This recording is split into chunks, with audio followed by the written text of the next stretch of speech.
ধ্বংস হয়ে যাবে। ওয়া আখিরু দাওয়ানা আলহামদুলিল্লাহি রাব্বিল আলামিন।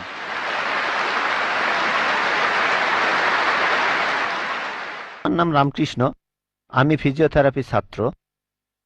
আমার প্রশ্ন হলো, আল্লাহর আদম হাওয়াকে সৃষ্টি করার কি প্রয়োজন ছিল, অথবা এই বিশ্ব জগৎ এগুলো সৃষ্টি করে কি উপকার পাবেন? আমার দ্বিতীয় প্রশ্ন হলো, সবকিছুই কেউ সৃষ্টি করেছে, তাহলে ঈশ্বর তাকেও অবশ্যই কেউ সৃষ্টি করেছে।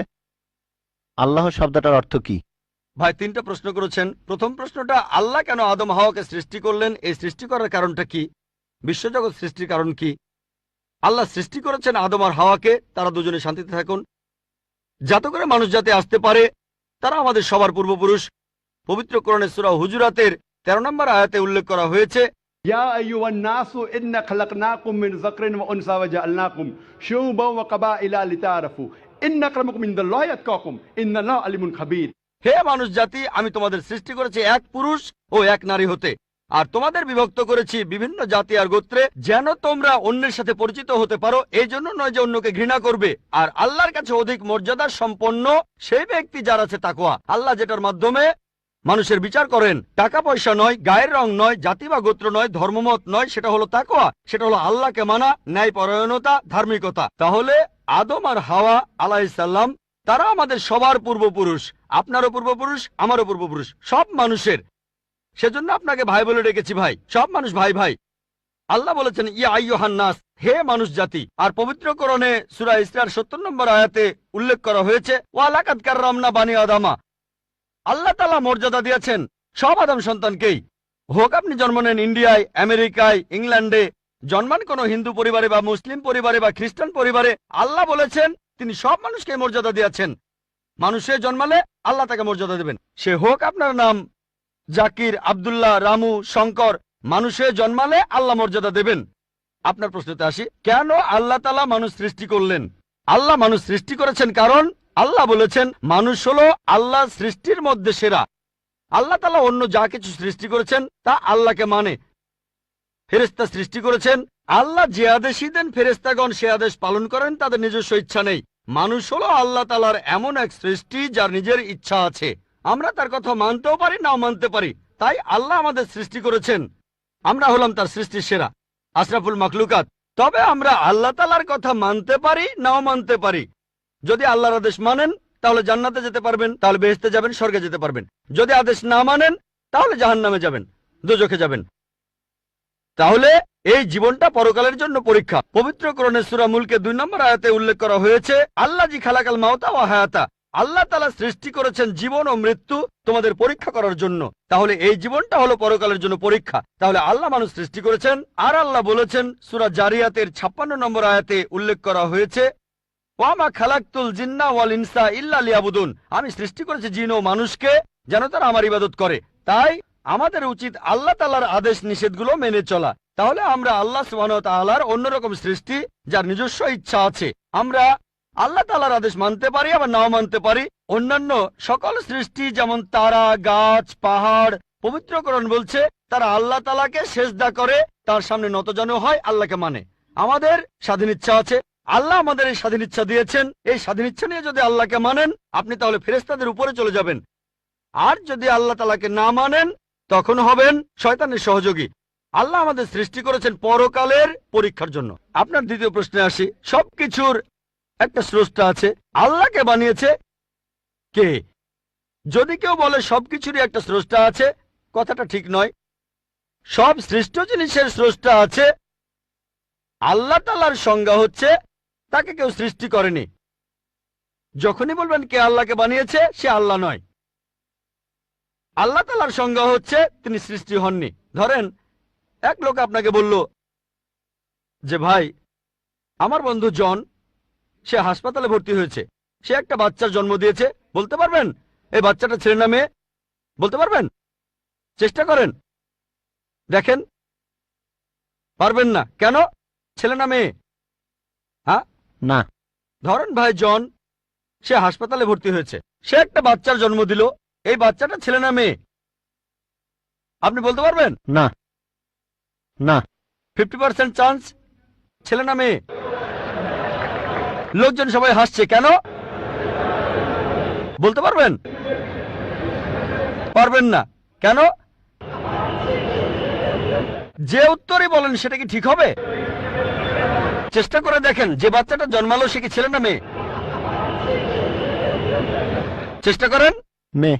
মেয়ে। ভাই, পুরুষ লোক কি বাচ্চার জন্ম দিতে পারে? হ্যাঁ, এখানে আপনি ভুল করেছেন। একইভাবে ভুল করেছেন যখন বললেন কে আল্লাহকে বানিয়েছে। পুরুষ লোক কোনো বাচ্চার জন্ম দিতে পারে না, তাহলে তো মেয়ে বা ছেলে হওয়ার প্রশ্নই আসে না। এখন কি আপনি বুঝতে পেরেছেন? হ্যাঁ, বুঝতে পেরেছেন, এই তো ভালো। পুরুষ লোক কোনো বাচ্চার জন্ম দিতে পারে না, তাহলে তো ছেলে বা মেয়ে হওয়ার কোনো প্রশ্নই আসে না। যখন প্রশ্ন করলেন কে আল্লাহকে সৃষ্টি করেছে, আল্লাহর সংজ্ঞা হচ্ছে, ঈশ্বরের সংজ্ঞা হচ্ছে তিনি সৃষ্টি হননি। যখনই বলবেন কে আল্লাহকে বানিয়েছে, সে আল্লাহ নয়। ওয়ালাম ইয়াকুল্লাহু কুফুয়ান আহাদ, তার সমতুল্য কেউ নেই। এবারে আপনার শেষ প্রশ্নটাতে আসে, আল্লাহ কে? আল্লাহকে সবচেয়ে সেরা সংজ্ঞাটা আছে পবিত্র কোরআনে সূরা ইখলাসে 1 নম্বর থেকে 4 নম্বর আয়াতে উল্লেখ করা হয়েছে। এখানে বলা হয়েছে যে কুল হুয়াল্লাহু আহাদ, বলো তিনি আল্লাহ এক, অদ্বিতীয়। আল্লাহুস সামাদ, তিনি অবিনশ্বর, চিরস্থায়ী। লাম ইয়ালিদ ওয়া লাম ইউলাদ, তিনি জন্ম নেননি, কাউকে জন্ম দেননি। ওয়া লাম ইয়াকুল্লাহু কুফুয়ান আহাদ, তার সমতুল্য কেউ নেই। এই হলো 4 লাইনের সংজ্ঞা আল্লাহ সুবহানাহু ওয়া তাআলার। যদি কোনো মানুষ, যদি কেউ বলে যে অমুক লোকটা আল্লাহ, সেই লোক যদি এই 4টা শর্ত পূরণ করতে পারে, আমাদের মুসলিমদের কোনো আপত্তি থাকবে না সেই লোককে আল্লাহ বলে মেনে নিতে। 4 লাইনের সংজ্ঞা, এটাই হলো ধর্মের লিটমাস টেস্ট। আল্লাহ তাআলার সংজ্ঞা প্রথমটা হলো কুল হুয়াল্লাহু আহাদ, বলো তিনি আল্লাহ এক, অদ্বিতীয়। আল্লাহুস সামাদ, আল্লাহ অবিনশ্বর, চিরস্থায়ী। লাম ইয়ালিদ ওয়া লাম ইউলাদ, তিনি জন্ম নেননি, কাউকে জন্ম দেননি। ওয়া লাম ইয়াকুল্লাহু কুফুয়ান আহাদ, তার সমতুল্য কেউ নেই। যদি হিন্দু ধর্মগ্রন্থগুলো পড়েন, সেখানেও একই রকম কথা বলা হয়েছে, কুল হুয়াল্লাহু আহাদ। এটা পাবেন আপনাদের ছান্দোগ্য উপনিষদে 6 নম্বর অধ্যায় 2য় অনুচ্ছেদের 1ম পরিচ্ছেদে। এক্কামে বিদ্বিতীয়াম, ঈশ্বর মাত্র একজন, দ্বিতীয় কেউ নেই। দ্বিতীয় টেস্ট আল্লাহুস সামাদ, আল্লাহ অবিনশ্বর, চিরস্থায়ী। ভগবদ গীতা 10 অধ্যায়ে 3 অনুচ্ছেদ বলছে, আমাকে বলা হয় এই বিশ্ব জগতের প্রভু, আমি জন্ম নেইনি, কোনো শুরু নেই। তৃতীয় টেস্ট লাম ইয়ালিদ ওয়া লাম ইউলাদ, তিনি জন্ম নেননি, কাউকে জন্ম দেননি। আর শ্বেতাক্ষেত্র উপনিষদে আছে 6 নম্বর অধ্যায়ের 9 অনুচ্ছেদে, নাচাই সাকাসিজ জানিতা নাচা দীপা, ঈশ্বরের কোনো প্রভু নেই, তার কোনো বাবা মা নেই। মহান ঈশ্বরের কোনো বাবা নেই, তার কোনো মা নেই। তারপর ওয়ালাম ইয়াকুল্লাহু কুফুয়ান আহাদ, তার সমতুল্য কেউ নেই। আর শ্বেতাক্ষেত্র উপনিষদে বলা হয়েছে 4 নম্বর অধ্যায়ের 19 অনুচ্ছেদে আছে। এছাড়াও যজুর্বেদ 32 অধ্যায়ের 3 অনুচ্ছেদে বলা হয়েছে, নাতাস্তি প্রতিমা আস্তি, মহান ঈশ্বরের কোনো প্রতিমা নেই, কোনো মূর্তি নেই, কোনো ছবি নেই, কোনো ফটোগ্রাফ নেই, কোনো ভাস্কর্য নেই। এটা কে বলেছে? যজুর্বেদ 32 অধ্যায় 3য় অনুচ্ছেদ বলেছে একই কথা, ওয়ালাম ইয়াকুল্লাহু কুফুয়ান আহাদ। যদি কেউ বলে যে অমুক লোকটা হচ্ছে আল্লাহ, যদি সেই লোক এই 4টা শর্ত পূরণ করে, আমরা মুসলিমরা কোনো রকম আপত্তি ছাড়াই সেই লোককে আল্লাহ বলে মেনে নেব। যেমন ধরেন, কিছু লোক বলে ভগবান রজনীশ হলেন মহান ঈশ্বর। একবার প্রশ্নোত্তর পর্বে এক হিন্দু আমাকে বলেছিলেন, আমরা ভগবান রজনীশকে ঈশ্বর বলে মানি না। আমি কখনোই বলিনি হিন্দুরা ভগবান রজনীশকে ঈশ্বর বলে মানে। আমি বলেছি কিছু লোক তাকে ঈশ্বর বলে মানে। আসুন দেখি রজনীশকে আমরা টেস্ট করি। প্রথম টেস্ট হলো কুল হুয়াল্লাহু আহাদ, বলো তিনি আল্লাহ এক, অদ্বিতীয়। রজনীশ কি এক, অদ্বিতীয়? সেই কি একমাত্র লোক যে নিজেকে ঈশ্বর দাবি করেছে? এরকম অনেক মানুষই ছিল, আর এই দেশে হাজার হাজার লোক নিজেকে ঈশ্বর দাবি করেছে। রজনীশ একমাত্র নয়। তবে রজনীশ ভক্তরা বলে না না, উনি একটু আলাদা। এবারে পরের টেস্টে দেখি। আল্লাহুস সামাদ, আল্লাহ অবিনশ্বর, চিরস্থায়ী। রজনীশ কি অবিনশ্বর, চিরস্থায়ী?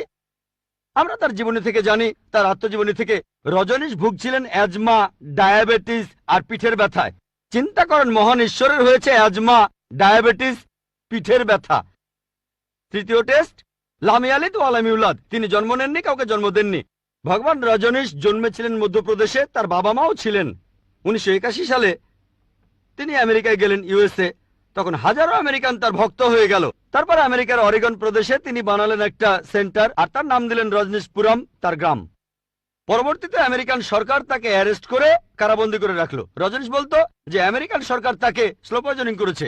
চিন্তা করেন, মহান ঈশ্বরকে স্লো পয়জনিং করা হয়েছে।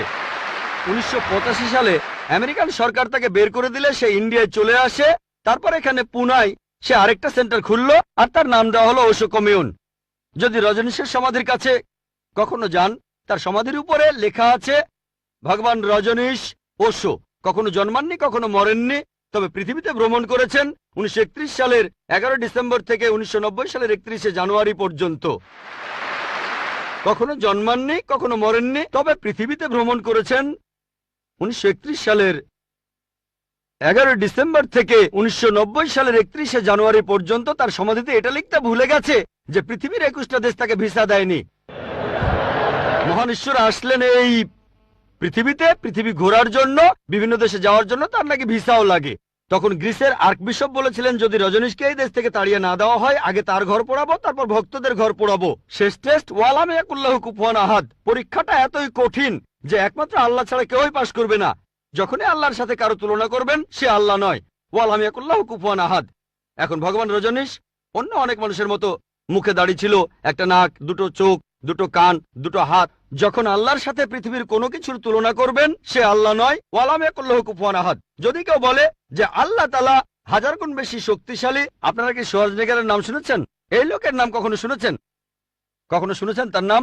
এই লোক একটা সময় ছিল মিস্টার ওয়ার্ল্ড, মিস্টার ইউনিভার্স, পৃথিবীর সবচেয়ে শক্তিশালী লোক, বিশ্বজগতের সবচেয়ে শক্তিশালী লোক। যখনই আল্লাহকে তুলনা করবেন কোনো কিছুর সাথে, হোক সেটা আর্নল্ড শোয়ার্জনেগার, হোক সেটা দারা সিং, হোক সেটা কিং কং, হোক সেটা 1000 গুণ বা লক্ষ গুণ, যখনই আল্লাহর সাথে পৃথিবীর কোনো কিছুর তুলনা করবেন, সে আল্লাহ নয়। ওয়ালাম